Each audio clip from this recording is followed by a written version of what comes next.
2013 तक वक्फ के पास 18 लाख एकड़ जमीन थी।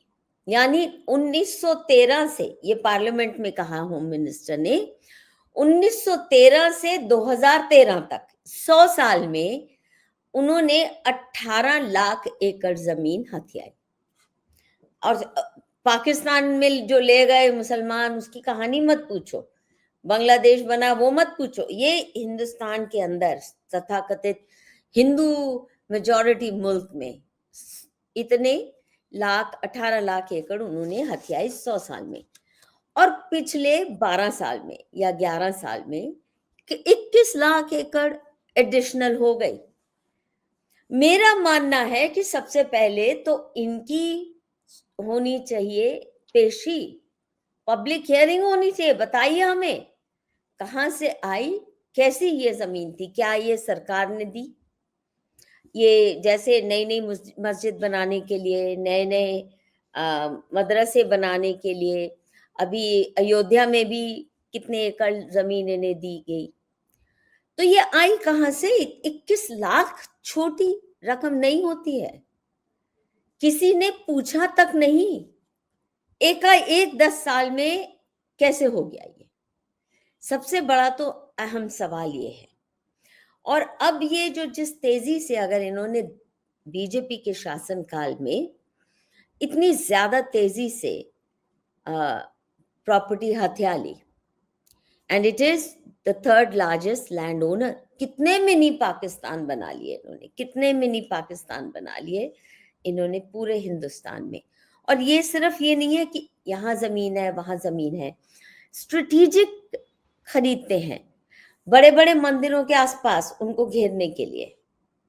हमारे जितने भी धर्म स्थान है उनको घेरने के लिए जमीन स्ट्रेटेजिकली अक्वायर करते हैं और सरकार देती है।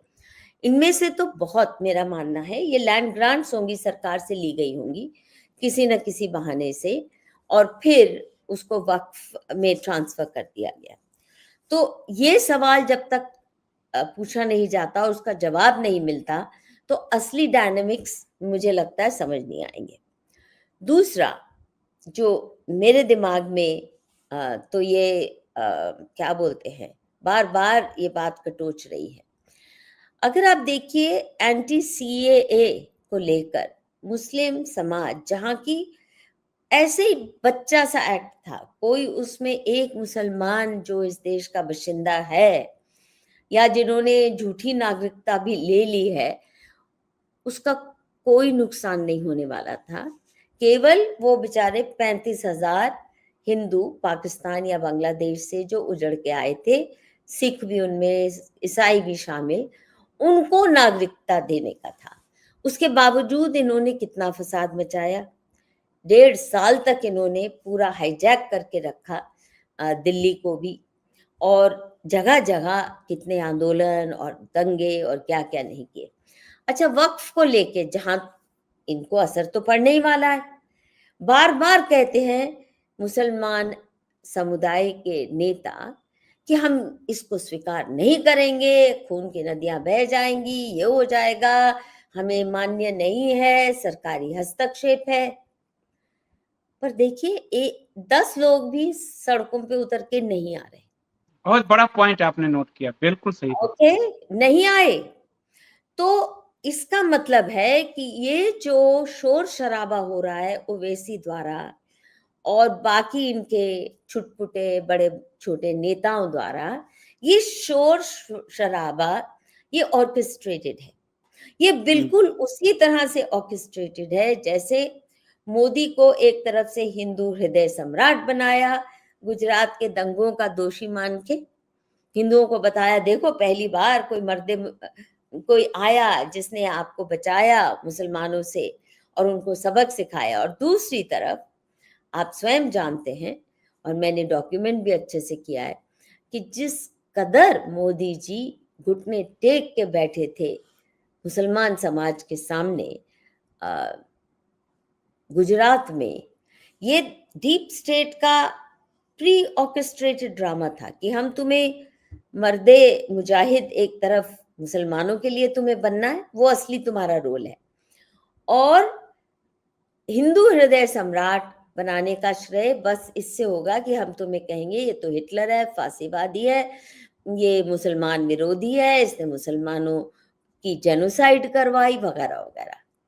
ये नैरेटिव दोनों साइमल्टेनियसली चले और दोनों में ही सच नहीं था, एक में ही सच था। मतलब दोनों में मर्द मुजाहिद तो सिद्ध हुए, वो तो बहुत से जो मुसलमान इनके मित्र रहे उन्होंने अपनी शेखी बघारने के लिए चाहे कह दिया हो कि ऐसा तो कोई मिला नहीं है मुसलमानों को अपना वेल विशर जैसा मोदी था।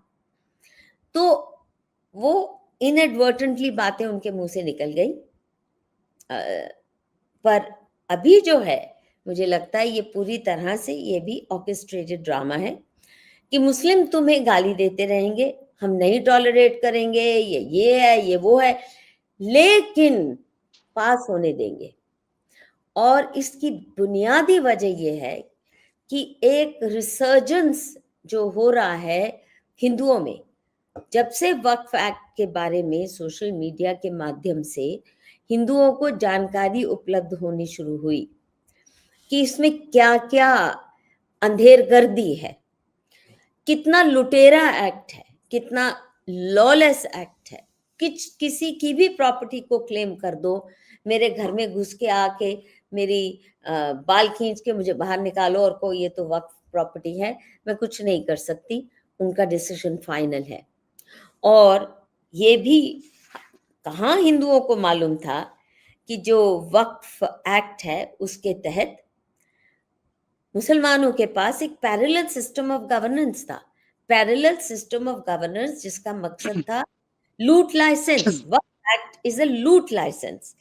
उनका अपना लेजिस्लेचर यानी वो कानून भी खुद बनाते और उसके लिए वक्फ बोर्ड है, वो कानून बनाता है कि हम कैसे किसकी संपत्ति ले सकते हैं, उसको कोई हक नहीं। और सरकार से ठप्पा लगवा लिया 2013 में कि आप कोर्ट भी नहीं जा सकते, आप कुछ भी नहीं कर सकते, ये फाइनल है, ट्राइब्यूनल का फैसला फाइनल है। यानी जुडिशरी भी उनकी, लेजिस्लेचर भी उनका, जुडिशरी भी उनकी, ट्राइब्यूनल के पास ही आप जाके गिड़गिड़ा सकते हैं, वहां केवल मुसलमान बैठे हैं और वो भी कट्टर किस्म के। और उनके पास अपना एडमिनिस्ट्रेशन यानी एग्जीक्यूटिव भी है, सर्वे भी वो करवा सकते हैं, सर्वे भी सरकारी खजाने से यानी टैक्स पेयर के पैसे से। सरकार को कहेंगे ये हमारे क्लेम्स हैं या इसका सर्वे करवा लीजिए, और सर्वे अगर सरकार करती है तो यानी उसका स्टैंप ऑफ अप्रूवल लगाती है, तो उसका खर्चा भी आप और हम टैक्स पेयर देते हैं। तो जजिया तो कई रूपों में हम हिंदू देते आए हैं। हमारे मंदिरों का पैसा लूट के इनको दिया जा रहा है मदरसों के लिए, मस्जिदों के लिए, इनके इमामों के लिए, मौलवियों के लिए, वो भी जजिया है। ये भी एक किस्म का जजिया ही है, जजिया से भी बदतर है। जो मर्जी जब मर्जी कोई भी क्लेम कर ले जमीन।